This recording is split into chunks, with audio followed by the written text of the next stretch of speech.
Thank you, Madam Chair.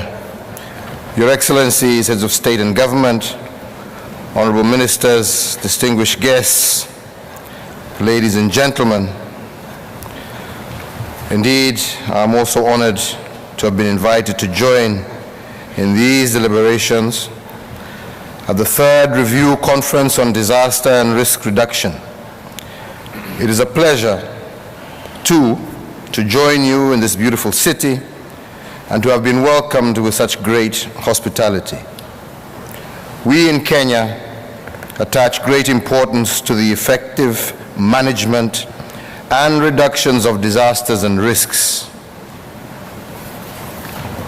All of us, I believe, have experiences to share about devastations caused by disasters.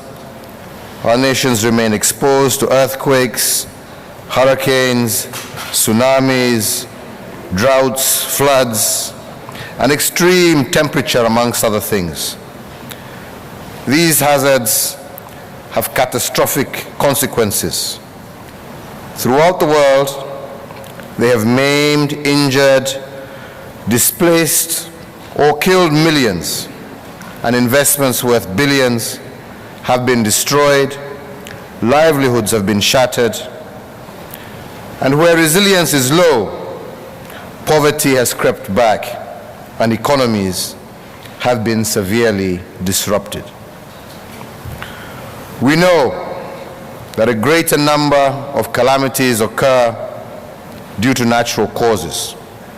We cannot change their time, place, frequency, or magnitude, but certainly we can prepare and minimize their impacts. And because we can, I am here to show solidarity with you and with all the peoples of the world.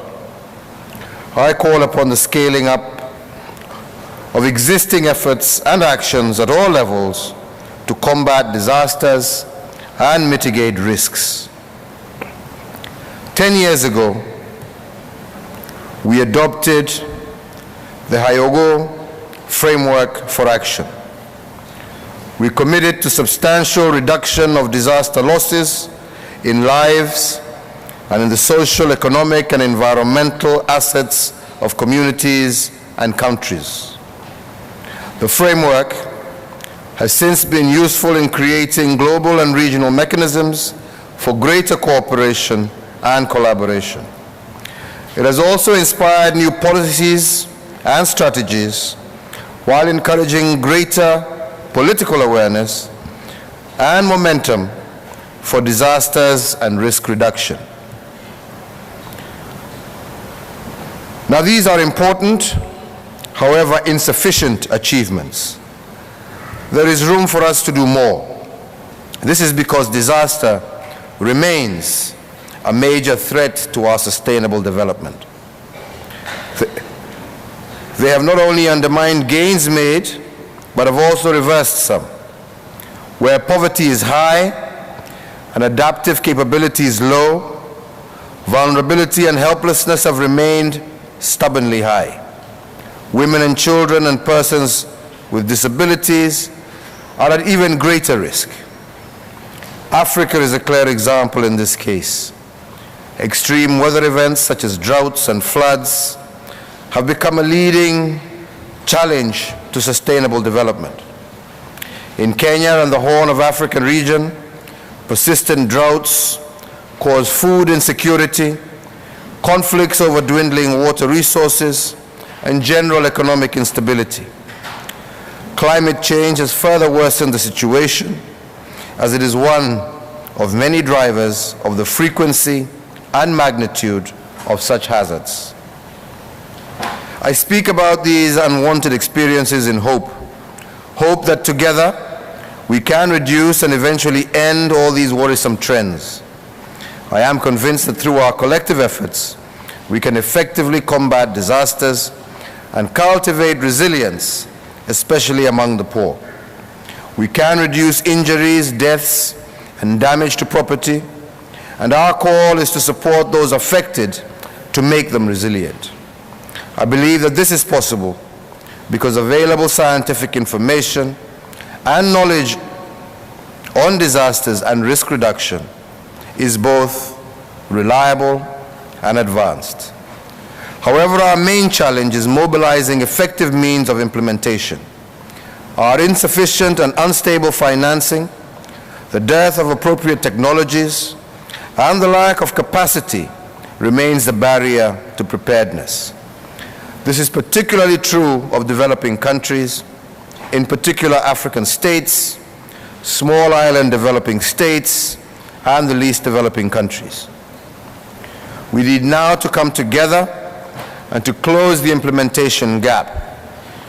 We have to scale up on investments and strengthen relevant national institutions responsible for disaster preparedness and management. At the global level, we have to renew our political commitment and revitalize international cooperation and partnership for disaster and risk reduction.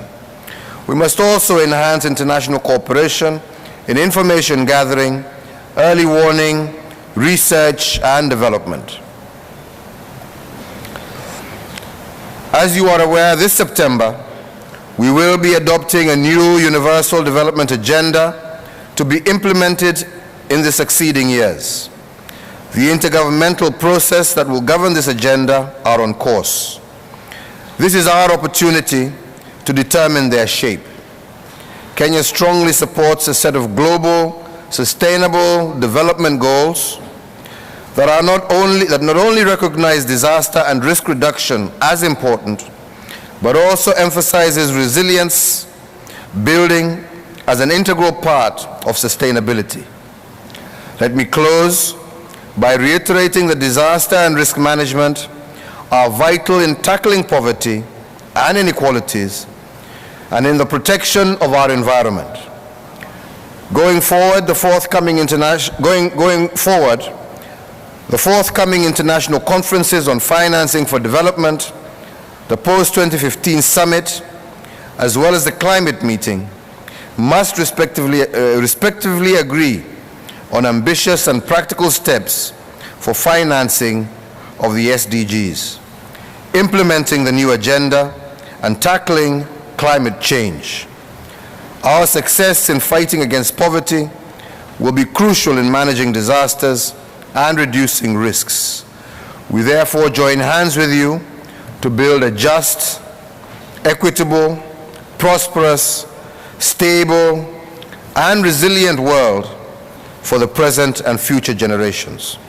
That, ladies and gentlemen, is the future we all want. I thank you for your attention.